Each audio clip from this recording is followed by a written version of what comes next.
Hey, what's up YouTube? Dan the Fix-It Man. Got another quick video here for you. I'm going to show you how to change your alternator on a 2004 Land Rover Discovery. We've got a battery light on the dash. So we've got just about 12 volts right now because we charged this battery. But I'm going to go start that and show you that it's not charging with the car running.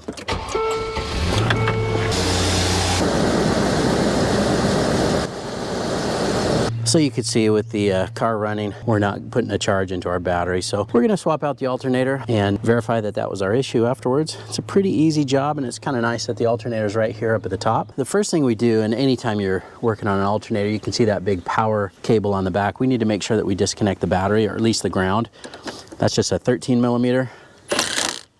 We're just gonna pull this cable off, and we're gonna tuck it down here, so that there is no chance of that popping up and making contact there. Now, in order to get to this alternator or get it out, it's a good idea to pull this hose out of this little cradle right here, these two little clips, and you'll have a little bit more room to squeeze the alternator out. Now we need to take off the serpentine belt. So just grab a 15 millimeter socket on a breaker bar and just come down here, just push up on the breaker bar, and then you can just ease the belt off of the alternator pulley. If you're careful, you kind of just prop it right there. We won't have to fish it around everything. It'll be a little bit easier this way. Now, you may not be able to see if this cooling line is blocking this. Let me bring you down here for a second. So we just need to take off this bolt here, and then the other one is right down there. Just need to take out those two bolts. They're the same size and length. These are both 13 millimeter. Once you break it loose, just spin those out. Same with the bottom one here. Just get that loose. A little too tight to get the Milwaukee ratchet in there.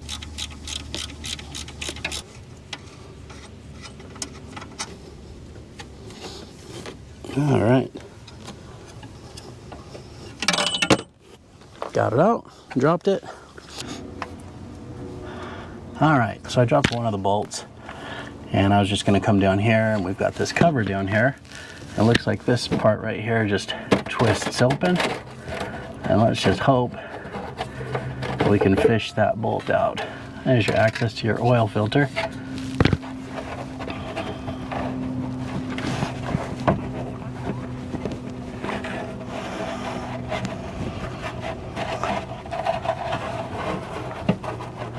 I don't feel it. Huh. That's strange. Oh, you know what? Wonder if it's in the fan shroud. Yep. All right. Got the bolt out from below. It was actually not in this pan, but it was in the fan shroud. I should probably leave this off, right? In case I drop it again, but if you do, it's not too hard. Just look underneath here, or in my case, I was able to reach through here into the fan shroud, and that's where I found the one that I dropped. All right, my camera cut out for a second, but I was just prying this up out of the cradle. It's actually pretty easy. Now, there's two wires connected on the back. If you could just pull it up and just kind of tilt it forward like that, then we can get access to these wires on the back. Now, the larger wire here is a 13 millimeter nut on there.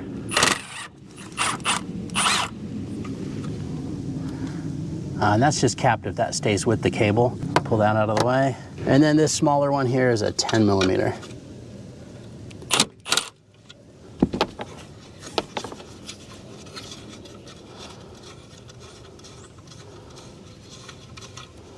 Same thing, that stays with the wire itself. Then we can pull the old alternator out. Now here's our new alternator next to the old one. The old one here has a sticker that says Land Rover, but I can see there it says Vallejo. This one also says Vallejo. We got this locally from O'Reilly. It says Ultima OEM. Looks at least very similar. The plastic housing is slightly different. Do have a little noise in this one, the brand new one.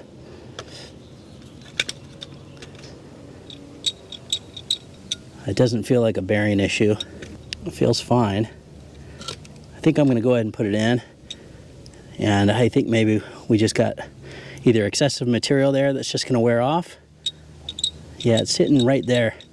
It's probably just one of these fins. It's hitting something in the casting here. And they didn't check that when they put it together, unfortunately, because listen.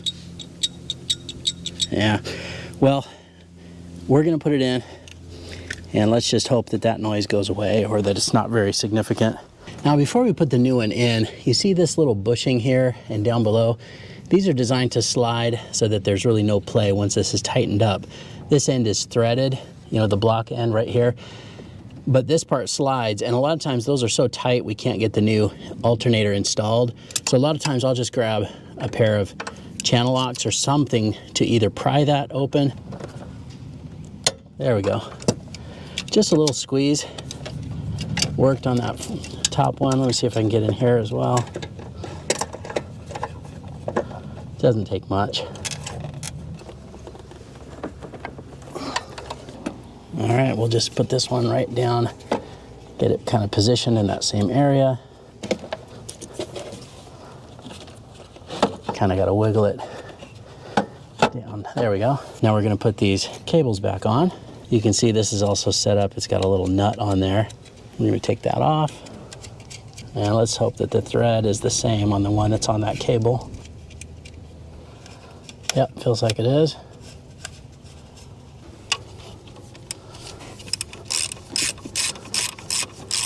Don't overdo these, just make sure it's a nice snug connection. Same with the other connector right here. I'm going to take off the nut that came on the new alternator. Let's just hope that the threads are the same on this one. Yep, that's going to work.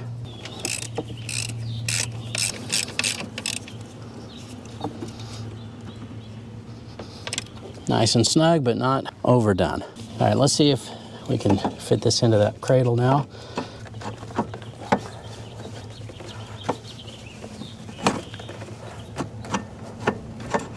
Okay, all right, so that is in. Kind of got to wiggle it around a little bit to get those started. I'm just going to use the pry bar here to try to, there we go. Okay, got the top one and got the bottom one started here too. The bottom one is just not enough room down there to get the Milwaukee electric ratchet on there, but this will work, just takes longer.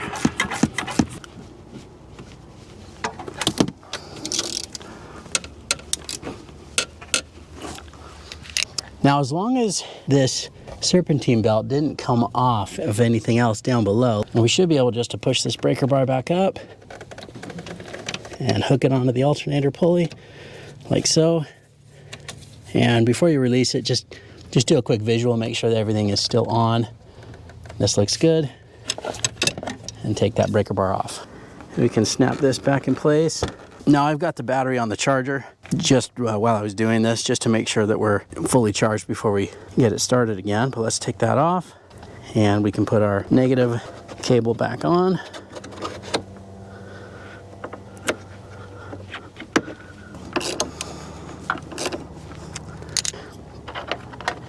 And real quick, let's just verify battery voltage before we start this. We're pretty charged up, 12.36, 12.35. So let's go start it.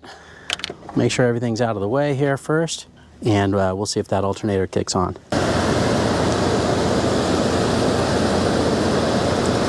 And it's charging, 14.4.